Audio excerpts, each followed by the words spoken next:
Namna ya pili tutakayoiangalia ni namna ya kuuza sasa nyama kwa kilo.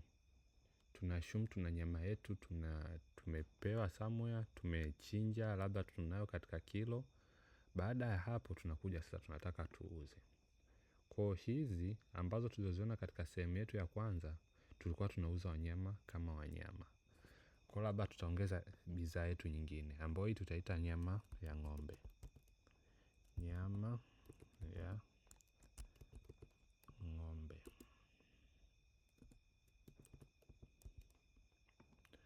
Bei ya kuuzia itakuwa ni 13,000.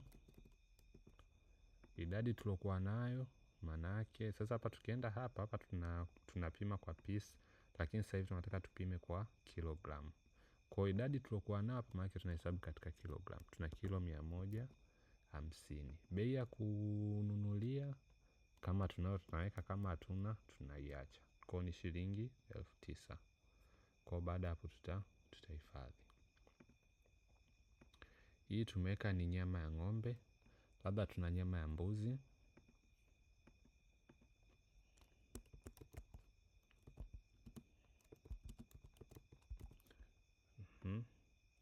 Tunauza kwa kilogram na yenyewe. Idadi tulokuwa nayo manake ni kilo 60. Bei ya kununulia, ya kuuzia ni shilingi 18,000. Na bei ya kununulia labda ni 12,000. Kama mfano huu tuseme hatuna hiyo bei. Kwa baada hapo tutahifadhi. Kwa tumeweka bidhaa zingine mbili ambazo ni nyama ya mbuzi na nyama ya ng'ombe. Sasa baada ya hapo manake tunaweza tukawa pia na wateja wetu. Tuwaweke wateja wetu wale wa mara kwa mara. Hapa tulimweka Ali Juma. Labda tuna mwingine labda ni mama Halima. Namba yake ya simu.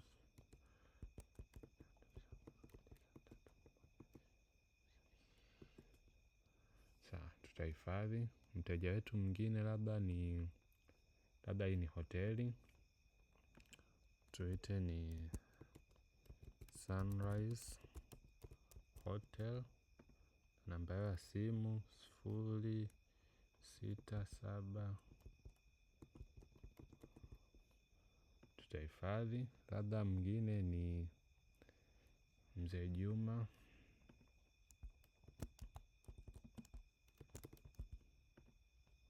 Tutaweka na namba yake ya simu.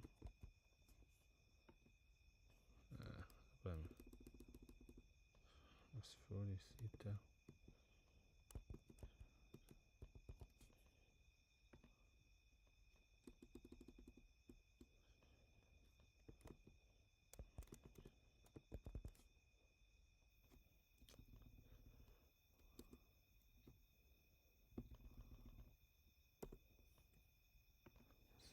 Kwa tuna wateja wetu hawa. Kwa tutarudi vile vile.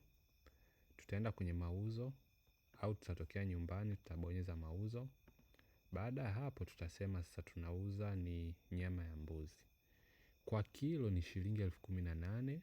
Kwa hapa tunataka tuweke kilo 2. Kwa moja kwa moja tutauza. Kwa tutakamilisha mauzo.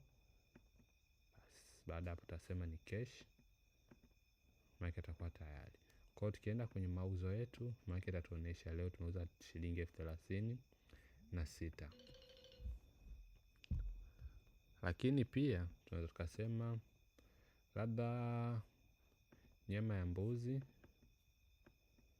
kilo 6. Halafu kachukua na nyama ya ng'ombe kilo 3. Halafu huyu ni mteja wetu wa siku zote. Labda ni mama Halima. Tutakamilisha mauzo. Labda wamelipia bado hajachukua manake tunaweza tukahifadhi tu. Kwa sababu bado hajalipia na bado hajaja kuchukua. Bado hajaja kuchukua mzigo wake. Kwa hiyo tukienda hapa kwenye hii inayoendelea manake itatuonesha huyu ni mama Halima. Ameweka tu order ya hizi nyama lakini hajalipia wala hajaja kuchukua mzigo. Kwa hiyo tutasema kamilisha. Baada kukamilisha, pia tukirudi hapa itatuonesha imekamilika, Mama Halima amechukua huu mzigo. Kwa pia tunaweza kuweka kama kawaida, hapa kachukua nyama ya mbuzi kilo 3. Baada ya hapa tuseme ongeza bidhaa, sawa, kamilisha. Tumchague tena ni Ali Juma, kamilisha, labda kalipa kwa mkopo. Hapa tutaweka ni kiasi kilicholipwa katika 54,000 kalipa shilingi 30,000. Tukienda kwenye madeni, maanake tutaona kama kawaida. Kwa hii ni namna ya pili ya uuzaji. Maanake tuna nyama ya ng'ombe, kwa tunauza kila nyama, na kama tuna maziwa na yenyewe tutaweka. Tukiweka maziwa katika kizio hii nini, namna ya kupima maziwa tunapima kwa lita, inakuwa hivyo. Swala kujiuliza, hapa tumeona katika hii kilogram labda anataka auze nusu kilo, na yenyewe pia inawezekanika. Labda tunataka tuuze labda kwa kilo 3 au kwa kilo ngapi, maana zote zinawezekanika. Au tunataka tuuze kwa punguzo. Kwa mfano kwa punguzo tunaweza tukarudi, labda tunataka tuuze nyama ya mbuzi, maana tutaongeza punguzo ni shilingi 18,000, tunaweza tukaweka punguzo la shilingi 3,000, maana itakuja kuwa ni 15,000.